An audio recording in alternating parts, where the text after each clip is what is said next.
On va parler des effets secondaires du réveil spirituel parce que je suis tombé sur... Je vais vous lire l'intro, ok? L'autre jour, on m'a appelé pour me demander d'aider des gens qui se faisaient expulser. Inquiet, j'ai demandé ce qui se passait et la raison de cette expulsion. La réponse m'a forcé à ajouter ce sujet dans le live. Vraiment, je ne comptais pas parler de ça, mais étant donné que hier, ça s'est produit, je voulais absolument en parler. Nous devons absolument parler des effets secondaires du réveil spirituel car beaucoup de personnes qui s'estiment réveillées, éveillées, sont en réalité en train de se mettre en danger inutilement. Ok? Je ne veux pas donner de nom ni partager les vidéos que j'aborde ici pour éviter les malentendus concernant mes propos. Mais je vous raconte l'histoire. On m'appelle pour me dire « Ouais, Léo, il y a des gens qui ont besoin d'aide pour trouver un endroit où stocker leurs affaires parce qu'ils se font expulser. » Je dis « Oh merde, qu'est-ce qui se passe ?»« Ouais, je sais pas, c'est machin, blablabla. » Et puis, il m'envoie une vidéo que une de ces personnes avait fait. Dans cette vidéo, cette personne... Et qui l'avait fait et qui l'avait publié sur YouTube? Elle était publique? Sur YouTube, ouais, sur YouTube. Ouais. D'accord. Et donc, mais je ne la mets pas parce que ce que je vais dire là va pas être forcément... Enfin, si elle n'est mais pas... J'ai voilà. besoin d'avoir le contexte. Est-ce que c'est un gros compte, beaucoup de vues sur ce genre de vidéo, ou c'est 4 vues? Alors, je vais te dire, si tu insistes, je vais te dire ça. Thierry, ne partage surtout pas mon écran là. Ah bah, même si tu le partages... non, c'est 1000 personnes inscrites et 2800 vues. Et la vidéo date de 2 mois, en gros. Mais c'est pas grave, c'est pas important. Les personnes, elles sont dans la merde. C'est ça qui compte, en fait. Ouais. Et donc, j'ai regardé cette vidéo et dans cette vidéo, on voit une personne en train de dire « Ouais, récemment, on a acheté une maison. » Et un jour, j'ai découvert qu'en fait, quand je fais un crédit, c'est quand je mets ma signature au crédit, qu'en fait, la banque, elle crée cet argent parce qu'elle ne l'avait pas avant. Et en gros, elle a découvert comment fonctionne l'argent dette. Tu sais, le truc qui existe depuis 60 ans, tu vois. Depuis 1913 même, on peut remonter, tu vois. Et donc, elle a découvert ça. Et ensuite, dans ses recherches, elle est allée, parce que tu sais, on a nos biais qui nous poussent à chercher les réponses les plus confortables, tu vois. Et elle s'est dit, mais si ça, c'est une escroquerie et machin et truc, moi, je vais pouvoir faire quelque chose. Tout en ignorant complètement le fait que le monde entier tourne sur ce principe-là. Et il n'y a personne qui peut l'ignorer, tu vois. Et donc, du coup, qu'est-ce qu'elle a décidé de faire, cette personne? Elle dit, bah, du fait que la banque n'avait pas l'argent pour me le prêter, mais cet argent a été créé de ma signature, moi, j'exige des réponses. Elle est tombée sur un site, tu vois. Les sites qui sont, moi, je les trouve dangereux parce qu'ils donnent des conseils débiles. Tu sais, j'ai pas sous-signé là où c'était comment avant. Tu sais, je ne contracte pas. Ouais, je ne contracte pas OID, tu vois. Donc, elle est tombée sur ce genre de site qui, à mes yeux, ils sont franchement dangereux. Non pas parce que le sujet qu'ils évoquent, il n'est pas vrai, mais les conseils qu'ils donnent, ils sont extrêmement dangereux. Et justement, cette personne, elle est tombée dans le piège de ça, en fait. Tu vois? Et donc, qu'est-ce qu'ils ont décidé? Bah, ils ont dit, OK, nous, on exige des réponses à la banque. Ils envoient un courrier, pourquoi c'est comme ci, comme ça, machin, machin. Et la banque leur répond gentiment, allez vous faire foutre, tu vois. De quoi vous parlez? Si vous venez de découvrir la vie ou quoi, tu vois? C'est des banquiers. Voilà. Et eux, ils insistent, ils disent, non, nous, on exige des réponses, sinon on refuse de payer les crédits, tu vois. Et bah forcément, ils ont arrêté de payer les crédits. La banque, elle a saisi la maison, elle l'a mis en vente et c'est pour ça qu'ils sont expulsés. Est-ce que vous comprenez? Là, cette personne-là, si tu parles avec elle, elle va te dire « Ah, moi, je suis réveillé, machin, et je fais des vidéos sur Internet pour aider les autres. » Ce qui peut être vrai, ok? Mais dans cette situation précise, elle est en train de commettre une grosse erreur. Grosse erreur qui a fini par la mettre dans la rue. Tu vois ce que je veux dire? Donc, pourquoi c'est une grosse erreur? C'est parce que elle ignore l'essentiel de ce qui est en train de se passer. C'est un peu comme Alice, là, vous vous rappelez, les One Nation, je sais pas quoi, qui s'est fait arrêter parce qu'elle conduisait une camionnette sans permis, sans truc, sans assurance. Excuse-moi, tu utilises les routes de Babylone, il va falloir rendre ce qui appartient à Babylone. Le Christ lui-même l'a dit, rendez à César ce qui est à César. Sauf que cette personne, regardez comment le cerveau il nous manipule de l'intérieur. Elle a trouvé là une réponse facile pour dire « Ah, moi je refuse de payer la dette que j'ai faite à la banque. » Tu vois? Je refuse de payer la dette que j'ai faite à la banque. Du coup, la maison est à moi maintenant. Ben non, madame, elle n'est pas à toi la maison parce que finalement, tu n'as rien fait pour avoir cette maison. Tu n'as rien fait pour mériter cette maison autre que de t'endetter à une banque. C'est ça qui justifie que tu as une maison. Ouais, en gros, tu vas arnaquer la banque et t'es arnaqueur, tu vois. Parce qu'elle n'est pas à toi, cette maison-là, madame. Excuse-moi. Elle n'est pas à toi, cette maison. Tu n'as rien fait pour mériter cette maison. Rien. Tu as demandé un crédit à une banque, tu n'avais pas l'argent. S'il n'y avait pas la banque, tu n'aurais jamais eu la maison. Donc, tu ne peux pas aller faire un crédit à la banque, ok? Acheter la maison et après dire « je ne paye pas ». Non. Non, ça ne marche pas comme ça. Le Christ a dit rendez à César ce qui est à César. Et c'est pas en disant ça pour autant que l'argent dette c'est un truc qui est légitime et que c'est vachement bien et tout ça. Je veux dire, c'est pas du tout ça. Je n'annule pas tout ce qu'elle combat. Je n'annule pas tout ce qu'elle combat. Mais franchement, ce qu'elle a fait, c'était pas intelligent. Et c'est justement cette personne, comme beaucoup en ce moment avec le réveil spirituel, se manipulent eux-mêmes en utilisant la spiritualité pour se donner les réponses faciles. Moi, je vais vous dire quelque chose. C'est extrêmement facile d'être spirituel à l'Occident. Parce qu'à l'Occident, notre survie n'est pas remise en question. Mais il est très difficile. Moi, je me rappelle, camp de concentration, Albanie, machin, les seuls qui étaient très spirituels, c'était les chrétiens hardcore qui ont été tués parce qu'ils ne voulaient pas cracher sur la croix. Une des choses qu'ils faisaient les dictateurs, c'est qu'ils leur demandaient de cracher sur la croix par terre, et ceux qui ne le faisaient pas, ils en chiaient. Hein. Tu vois, la spiritualité, c'est avoir la force dans la foi, c'est quelque chose comparable à ça. Donc, c'est extrêmement facile d'être spirituel à l'Occident où il n'y a pas vraiment de danger. Donc, on peut inventer toutes sortes de spiritualité.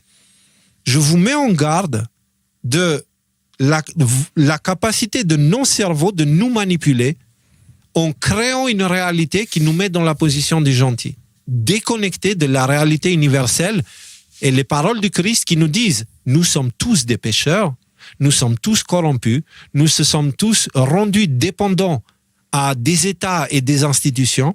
Okay? » Et la seule façon d'échapper de ça, c'est l'autonomie et la reconnexion avec la nature. Reconnecte-toi avec la nature, nourris-toi par la nature et sois autonome, c'est-à-dire sois capable de dire « Ok, vous voulez prendre ça, je m'en bats les castagnettes, prenez-le.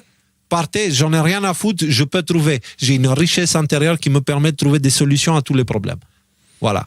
C'est ce que le Christ nous conseille. Il ne nous conseille pas d'utiliser notre intellect pour essayer d'inventer des choses là où elles n'existent pas, pour finir avec une maison gratos.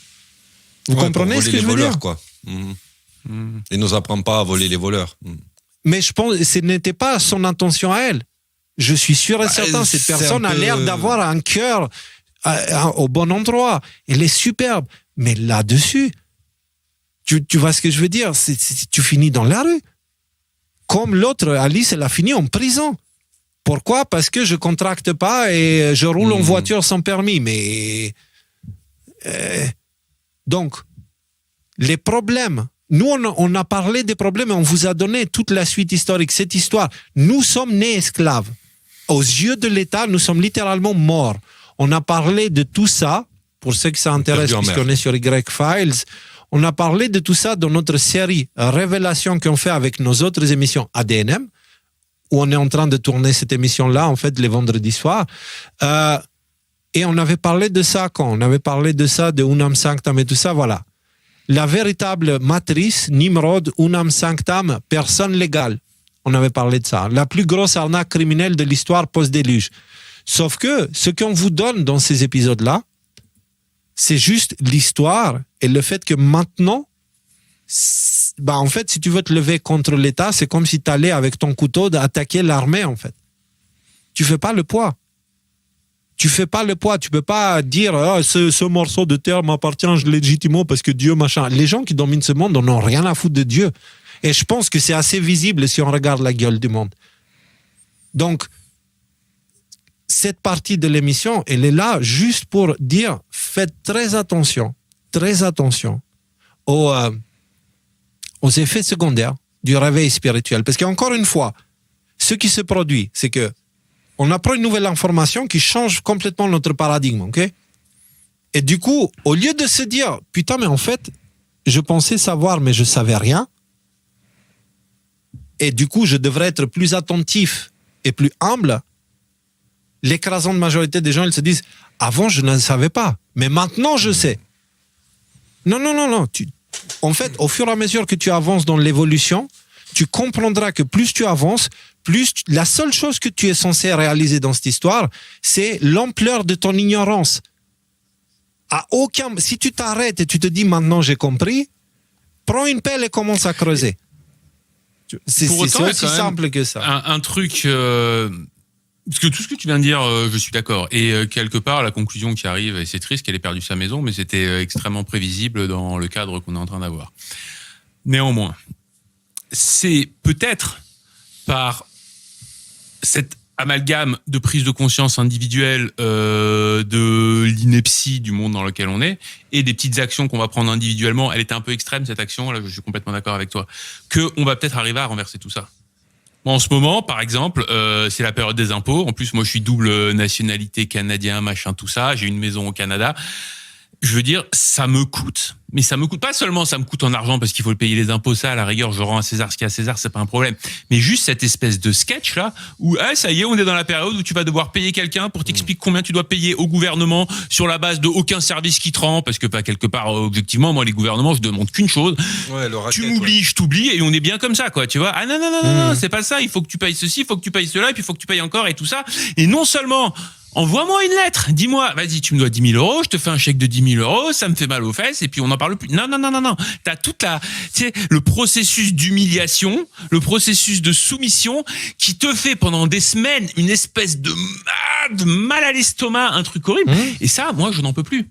Et il est possible que ce soit cette amalgame de ras-le-bol comme elle a dû ressentir, parce que j'imagine que ça vient aussi d'un phénomène de révolte, de dire attends, tu me vends une maison de 200 000 €, je vais devoir la rembourser 450 000 parce que les taux d'intérêt finalement ça doit faire à peu près ça, pour au final qu'en plus cette maison soit même pas à moi puisque je dois payer des taxes et de ci et de ça et de ça, et quand je meurs je peux même pas la donner à mes enfants parce que l'État va encore prendre 60%, mais qu'est-ce que c'est? Et du coup elle a une réaction qui, je suis complètement d'accord, était pas la bonne réaction à avoir. Mais c'est que ça que je dis, hein. C'est que ça je sais que c'est que ça que tu dis. Je sais que c'est-à-dire, oui, avançons, évoluons, mais dans l'humilité et ne nous mettons pas en danger inutilement. Tu vois, c'est mais repoussons quand même les frontières, petit à petit. Repoussons dans les retranchements. Elle le faisait dans les vidéos YouTube, elle n'avait pas besoin de se faire expulser, en fait. Voilà. T'as repoussé les frontières de ton décor, Rudy. Bon. J'ai repoussé les frontières de mon décor. Je comprends ce que tu veux dire, Rudy, parce que ça, pendant que vous discutiez de ça et quand tu as fait cette objection, ça m'a fait penser aux premiers chrétiens. Vous savez, quand le Christ, Jésus, il est passé sur la croix, etc. Et après, il y a des chrétiens qui ont commencé à bouger de là, ils sont allés vers l'Empire romain, machin. Et il y en a plein qui ont fini en martyrs. Mais peut-être que ce phénomène, oui, effectivement, je comprends ce que tu veux dire. Peut-être que ce phénomène-là, il a fait aussi que, à un moment donné, le message du Christ il a prédominé sur. Non. Sur, là, sur c'est pas. Là, c'est pas. Non, là, c'est pas du martyrisme. Hein, je t'assure. Là, en l'occurrence, il ne s'agit pas de martyrisme. Non, mais c'est pas du tout la même. Il s'agit, je dirais, de l'arrogance. De l'arrogance. Et c'est un péché que nous sommes tous coupables. Tous. Moi aussi. Toi aussi. Tu vois? Moi non. Donc, nous sommes tous... par toi, j'entendais vous. Et aussi vous qui regardez. On est tous un peu arrogants. Dans nos croyances, on est convaincus. On est...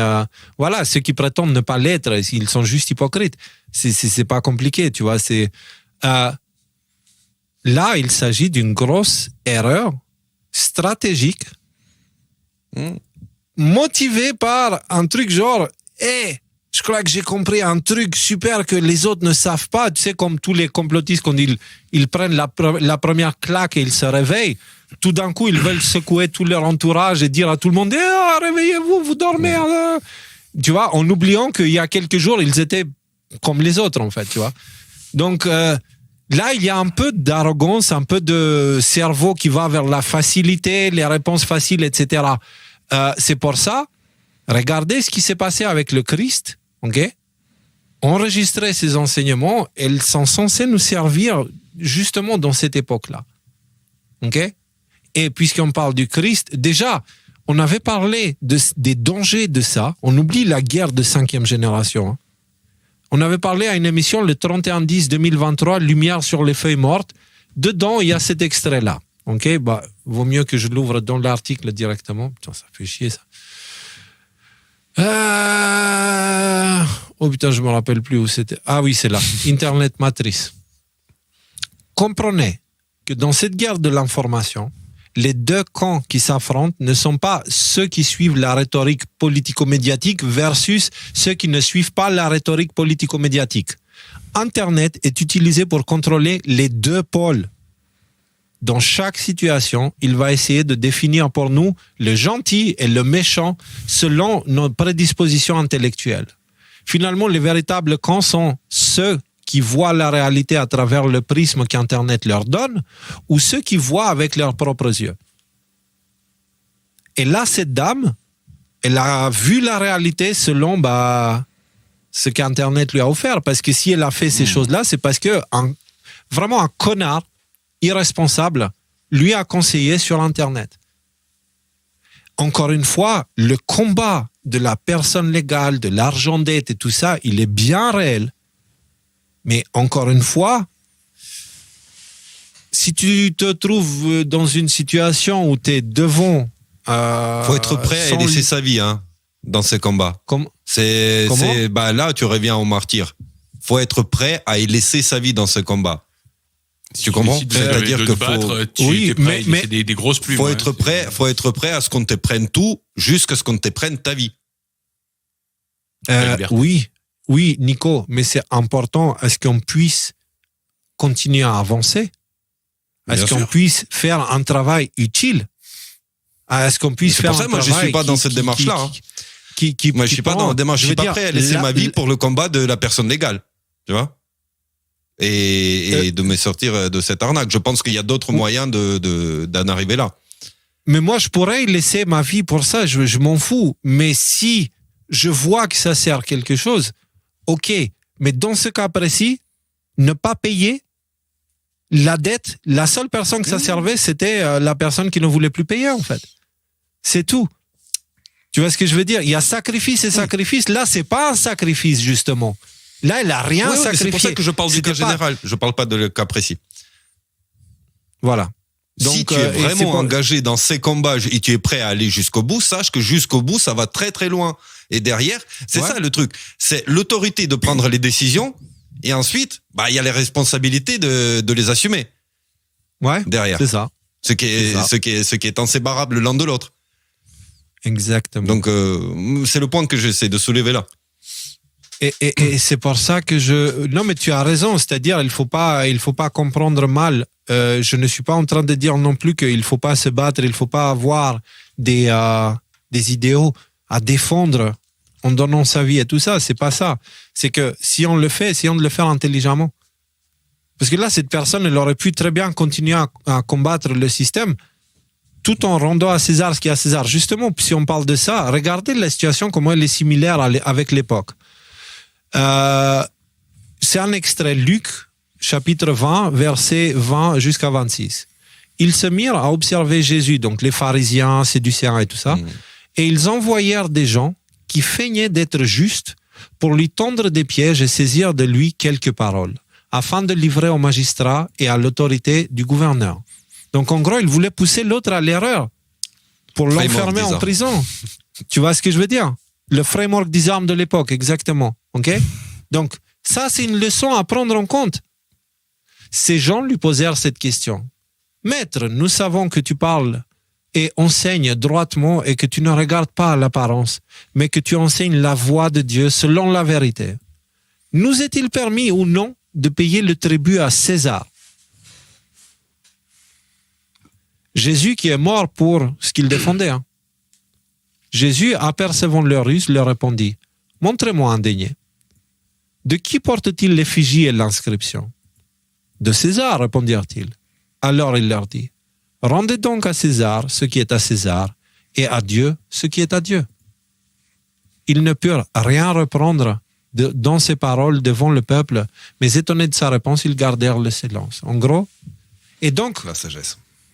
voilà, ça. La dame, ce qu'elle a fait, c'est qu'elle a dit non, la maison appartient à Dieu, alors je la rends pas. Non, madame, la maison appartient à César. Avec unam sanctam, tout ce qui existe sur la terre, cette bulle papale de 1302, tout ce qui existe sur la terre a été donné à l'institution catholique, on va dire. Voilà, au pape.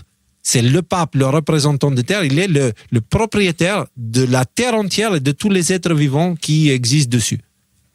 Et cette chose-là a été forcée à l'humanité depuis 1302. Donc, je ne sais pas si vous connaissez un truc qui s'appelle l'inertie, c'est un truc qui est lancé depuis si longtemps et que les humains aujourd'hui, ils sont complètement tombés dedans et ne remettent plus rien en question. Tu ne peux pas les changer juste comme ça. Et tu ne peux pas dire, non, la maison, enfin bref, vous comprenez le truc, je ne vais pas me répéter encore. C'est essentiel de comprendre ces quelques versets car beaucoup sont tentés d'ignorer ce passage et ils finissent en prison ou dans la rue. César, aujourd'hui, c'est Babylone, la Rome moderne, l'Empire occidental, les banques, l'armée, etc., etc. Si nous utilisons leur système, donc leur système de santé, leur système d'agriculture, leur système d'énergie, etc., nous devons payer. C'est pour ça qu'il faut être conscient de la nature du piège qui est tendu à l'humanité. C'est en gros celle-ci. Ils essayent de te rendre dépendant à César et ensuite, si tu n'es pas dépendant à César, ils vont essayer de te piéger pour que tu deviens endetté à l'autorité de César et que tu finisses en prison pour qu'il te ferme ta gueule. Donc, faire ça, excusez-moi, c'est pas être réveillé. C'est ne pas avoir étudié ces leçons et d'avoir pensé que tu sais conduire une voiture parce que tu as vu quelqu'un le faire, tu vois. C'est pas comme ça que ça marche. C'est pas comme ça que ça fonctionne. Donc, cette vidéo est un appel à tous ceux qui parlent d'éveil spirituel. J'ai un autre exemple. Une dame qui regarde aussi des émissions, d'autres vidéos, etc., on a commencé à échanger, etc., elle est même venue dans une des rencontres, cheveux blancs, tu vois, habillée en mode pur, être, nature, machin, truc, et là, avec le langage corporel qui va avec toutes les fleurs et le tralala. Tu sais, le truc que tu vois, c'est trop. Tu vois, c'est juste, elle limite tous les clichés des gens éveillés spirituellement, tu vois. Et elle commence à me dire que, ouais, en fait, je me perds dans matérialisme, machin, parce que la vie comme ci, comme ça. Et je dis, mais de quoi tu me parles, en fait? D'où tu penses que j'ai des leçons à prendre de toi, en fait? Tu vois? Parce que ça a été fait d'une façon non respectueuse. Tu vois? C'est genre, là, Léo, tu t'es trompé, t'as fait de la merde, c'est pas bien, tu peux apprendre, blablabla. Ok. Je dis ça. Elle me dit, mais tu sais, parce que la vie, etc., etc. Donc déjà, elle manque de respect, elle ne se rend même pas compte. Tu vois? Parce qu'elle a le complexe de supériorité spirituelle. Lui-même motivé par une peur gigantesque, tu vois, peur du futur, peur de tout. Et donc, elle essaye de me montrer à quel point elle est spirituelle. Je lui dis, tu veux savoir à quel point tu es spirituel? Ouais. Ok. Et ben là, j'ai fait ma spécialité. Vous savez c'est quoi ma spécialité? L'ego, je le connais de la tête aux pieds, je le connais par cœur. Donc du coup, j'ai vu où sont tous ces boutons où si tu appuies, tu vas voir son vrai visage. Et du coup, j'y étais. Tac, tac, tac, tac. J'ai jamais, genre en 3 minutes, elle est passée de soit en paix, Léo, parce que la paix, c'est la vie et machin et truc, à la personne qui m'a le plus insulté de toute ma vie. Et des insultes que je savais même pas qu'elles existent, en fait. Genre, vraiment, cet être aux cheveux blancs, machin, s'est transformé en une sorcière qui sentait la merde de très loin. Et je lui ai dit, voilà qui tu es. Tu me parles de paix, tu me parles de machin et de trucs, etc. Voilà qui tu es. Tout ce que tu crées, c'est posé sur du sable mouvant. Et moi, je fais juste ça, et pouf, et tu tombes dedans, et hop, tu pars dans l'obscurité, en fait. Et donc, moi, je vous dis, en fait, les gens ont besoin d'être aimés en ce moment. Ils manquent d'amour, ils manquent de reconnaissance, ils manquent d'un endroit où se trouver dans ce monde. Parce que ce monde est très violent. Dans ce monde, il n'y a pas d'amour. Et l'amour, c'est une nourriture essentielle pour l'humain. Et donc, l'humain cherche l'amour, mais il confond l'amour avec acceptation. Tu vois? C'est pas il confond réalité, c'est ça. Et donc il cherche à être accepté. Mais il cherche à être accepté par des moyens superficiels et artificiels. C'est pas parce que tu vas porter les développe un vêtements peu parce que c'est pas très clair pour moi. Bah, c'est pas parce que tu vas porter les vêtements d'un prêtre que tu es devenu prêtre. C'est pas parce que tu vas répéter ce que tu as lu. C'est pas parce que tu as lu quelque chose d'intelligent dans des textes anciens en le répétant que tu deviens le sage qui les a écrits. Tu vois ce que je veux dire? Donc, qu'est-ce que tu comprends pas exactement? Non, c'est bon, j'ai compris. C'est très simple. Il faut faire très attention à chaque fois que vous comprenez quelque chose de nouveau dans la vie, dans l'évolution du chemin, etc.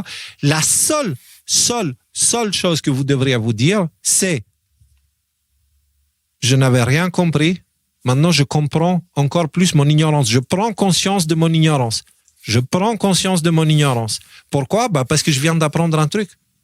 Et il n'y a que ceux qui pensent tout savoir qui n'apprennent jamais rien. Et ceux-là, ils sont déjà morts.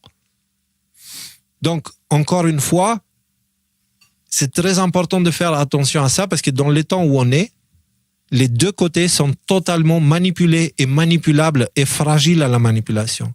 Et les gens, ils utilisent la spiritualité pour être acceptés parce qu'ils manquent d'amour. D'accord? Ils se sentent vides, ils se sont éjectés, ils se sont rejetés.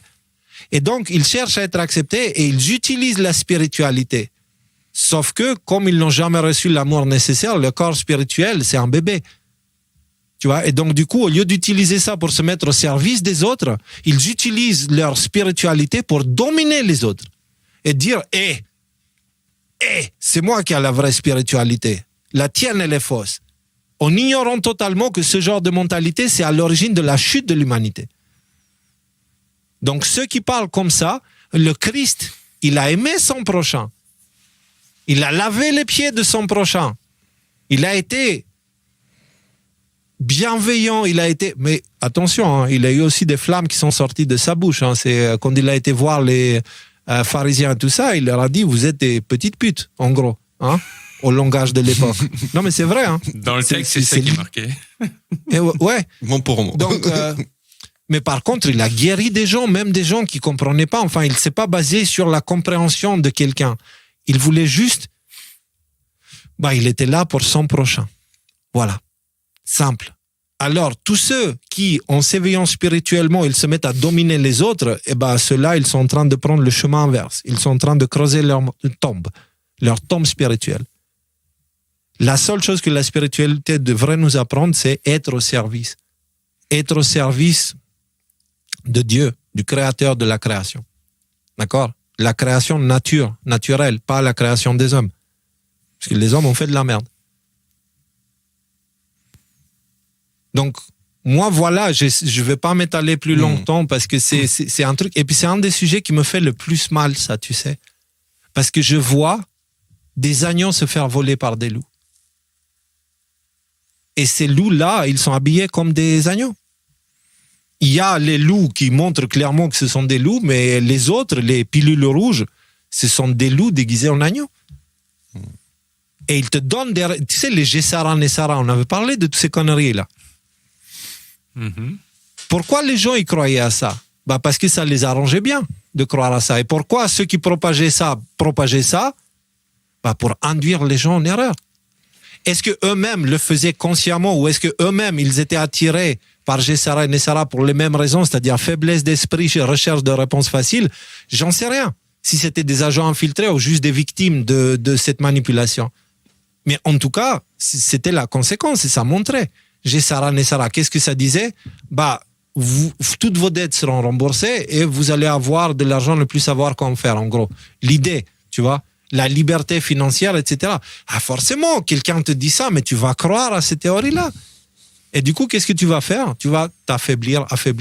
Au lieu de chercher de te renforcer pour être prêt pour le vent en face qu'on va se prendre pendant une période courte, tu t'affaiblis en fait. Tu restes sur le canapé à regarder Netflix et puis les vidéos YouTube qui te plaisent en fait. Quoi qu'il en soit, donc du coup, je sais pas si on arrive à la fin de ce sujet. On arrive à la fin de l'émission aussi. C'est le principe de l'éveil ou du réveil, c'est quand même d'ouvrir les yeux. Et ouvrir les yeux, c'est d'être lucide aussi sur les situations. Donc, il est très important d'être lucide et pas quitter un fantasme pour un autre, quoi. Et vous savez quoi, je vais le comparer à une autre personne que j'ai rencontrée, que vous m'avez présenté, Ludwig. Ok, je donne pas de notre famille et tout ça. J'ai eu un échange avec lui, vous m'aviez parlé de lui récemment et je pense qu'il est en train de regarder. Ludwig, il faut que tu m'écoutes bien parce que dans cet échange, ok, il m'a expliqué, il m'a envoyé l'actualité, etc., etc. Et je lui dis, écoute, s'il te plaît, j'ai déjà dit, j'aime pas quand vous m'envoyez de l'actualité parce que je fais ça du matin au soir déjà. Donc, si dans mes échanges avec vous, je dois reparler de ça, c'est chiant, quoi. Et le mec, il me répond d'une humilité extraordinaire, tu vois, avec une finesse dans sa façon de parler et un respect que j'ai rarement vu, en fait, dans un message de 4 minutes. Et je me dis, waouh, mais qui est cette perle? Qui est cet humain extraordinaire? Et vous savez ce qu'il disait, son message? Tu sais, Léo, en gros, mon problème, c'est que je n'ai pas de problème. Et je dis, mais ça va pas la tête? Ouais, parce que... Bref, je vais pas donner le contexte pour pas qu'il soit identifié, mais tu me reconnais, enfin, tu te reconnaîtras. Il dit, ouais, j'attends pour pouvoir me débarrasser de ci et de ça et de machin truc pour aller... Je dis, écoute, non, pardon, mais non. Tu es déjà là où tu penses que tu seras si tu te débarrasses de tout. Pourquoi? Parce que tu es dans un contexte qui fait tout pour te corrompre. Et regarde-toi, comment tu es humble, comment tu es respectueux, tu vois. C'est et à entre toi qui parenthèses, appartient. je rajouterai comment il est généreux parce que Je lui ai dit, hein, qui ont été extrêmement généreux avec nous. Justement. En fait, donc, voilà. Et je lui ai dit. Et je lui ai dit, donc justement, le monde, qu'est-ce qui est écrit? Le monde appartiendra aux débonnaires, tu vois. Qu'est-ce que ça veut dire? Humble, respectueux, mais courageux aussi. Joyeux. Tu vois. Et je peux te dire que le travail qu'il fait, ça demande des testicules. Hein. C'est pas... Voilà. Et donc, tu vois, d'un côté, tu as quelqu'un comme Ludwig qui est déjà quelqu'un du nouveau monde, bien sûr, avec les défauts que ce monde-là nous force. Mais si on pue la merde, c'est parce qu'on vit dans la merde. Ça veut pas dire que nous, on est la merde. Tu vois ce que je veux dire? Et donc, d'un côté, tu as Ludwig qui est un humain extraordinaire qui n'a pas réussi... que ce monde n'a pas réussi à le corrompre malgré le contexte extrêmement favorable pour que ça arrive et qui reste humble et respectueux. Et de l'autre côté, tu as ces personnes-là qui ont vu 2 vidéos sur Internet, elles ont compris un truc et puis ah ouais, machin et truc et ouah. Tu vois la différence? Alors moi, je vous dis, vous qui êtes humble et respectueux et vous qui comprenez l'importance de ce qui est en train de se passer, soyez plus ouverts. Parce que Ludwig, si je peux te dire un truc, j'ai rarement rencontré des gens aussi intéressants que toi, aussi sages que toi, aussi respectueux que toi. Je te connais pas vraiment, mais ton message m'a parlé dans le cœur directement. Ok? Et n'ayez pas de complexe. Acceptez-vous parce que vous êtes déjà ce que vous pensez que vous devez être. Voilà, aussi simple que ça. Et à vous tous qui pensez être éveillés et que vous avez perdu l'humilité et que vous vous mettez à donner des leçons de morale à tout le monde, voilà. Soyez conscients des effets secondaires du réveil spirituel. Pourquoi je parle de ça avec autant d'autorité? Parce que je suis un expert à commettre toutes les erreurs qu'on peut commettre dans l'évolution spirituelle. J'ai un bac plus 15, bac plus 17, tu vois, sur les erreurs commises, ok? Et je l'ai fait, et j'ai fait du mal à des gens, et j'ai fait machin, parce que je suis là-dedans depuis... j'avais des cheveux encore quand j'ai commencé, tu vois. C'était en 2009. C'est une légende, ça. Fake news. Ouais. Fake news. Ouais. On est dans Y-Files, hein, on a le droit de... Ouais. Ouais, On bien dit sûr. va, fantastique, raconte quoi. n'importe quoi. Et donc, les erreurs, j'en ai fait plein. Et la seule conclusion, aujourd'hui, qui me permet d'évoluer sans trop me prendre des murs, c'est juste, Léo, sois humble. Alors, ne pas confondre humble et avoir un caractère. Voilà, ne pas confondre. Le Christ pouvait être très humble devant les gens et tout ça, même si le gars, il disait quand même qu'il est Dieu. Bon, voilà. Mais par contre, il avait aussi son caractère et ses limites. Et quand il fallait les montrer, il les montrait de façon très claire. Et ouais, il les montrera à nouveau aussi. Donc, ne pas confondre humilité et faiblesse. Ce sont des vertus différentes. Ok, enfin, la faiblesse, c'est pas une vertu, mais ce sont des choses différentes.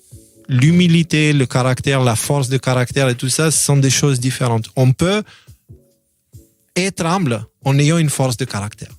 Voilà. Pour moi, si quelqu'un veut me convaincre de quelque chose, il vient avec des arguments.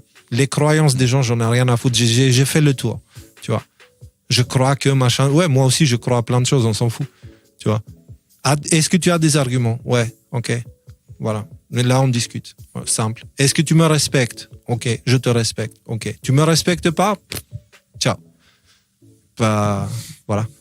Tu vois, je demande rien à personne, tu vois. C'est juste, voilà. Qu'est-ce que vous en pensez, les gars? On ferme là? Ouais, moi je m'éteins un peu là depuis les 10-15 dernières minutes là. Bon, bah du coup je commence. Merci pour votre temps, merci d'avoir été avec nous pendant cette émission. Je l'ai trouvée très intéressante. Hein. Merci Léo pour la préparation, plein de choses qui évoluent. De manière étonnante, donc content de pouvoir continuer à décrypter ça avec vous tous. En tout cas, dans 2 semaines, c'est Déco-Tour. J'espère pouvoir voir et prendre dans mes bras une grande partie d'entre vous. On se voit dans 2 semaines. Je vous embrasse et vous dis à très bientôt. Je crois que tu avais un truc à dire pour la semaine prochaine, Léo. Oui. L'émission de la semaine prochaine. Alors, je vais le faire différemment, Rudy. On est à 2h40 d'émission. Je vais le faire différemment, d'une façon plus adaptée. Oui, ok. Nico. Je voulais vraiment dire un truc, je veux dire, sur le fait, c'est quoi d'être bon. Ouais, on a parlé beaucoup du fait que tout est un peu une partie de gris. Je vais être rapide. Parfois, être bon, c'est d'encourager quelqu'un avec une tape sur l'épaule. Parfois, c'est en mettant un coup de pied au cul. Et parfois, c'est en disant merci pour en avoir pris un. Donc, sur ce, les amis, je vous salue. Je vous dis à la prochaine. Toi, Nicolas, il t'avait dit ça un truc que je réfléchis beaucoup. La façon que tu as défini ce qu'on considère comme bien ou mal, c'est ce qu'on trouve confortable et ce qu'on ne trouve pas confortable. Okay? Et si on définit la version du bien et du mal comme ça, on est foutu. Okay? Parce que du coup, faire du sport, c'est mal, selon cette idée. Okay? Tu vois? Donc, voilà. Et merci pour ce que tu as dit à propos du bien et du mal, parce que justement, c'est une parfaite façon. Le bien et le mal n'est pas défini par la situation de confort dans laquelle ça nous met, c'est défini par les effets que ça a dans l'avenir. Tu vois, les bonnes graines ou les mauvaises. Donc, soyez tous bénis. Merci pour votre attention. Merci pour vos dons. On est honorés d'être avec vous et sachez que vous êtes les meilleurs professeurs dans notre évolution spirituelle à nous. Et si on vient vous rencontrer, c'est avant tout pour vous dire merci. Merci. Merci. Et on veut le faire aux humains, pas aux bots et aux trolls. Et on veut vous prendre dans nos bras, on veut vous rencontrer. Merci. Soyez tous bénis. Soyez en paix. On vous aime vraiment très fort. Et on se dit à très bientôt.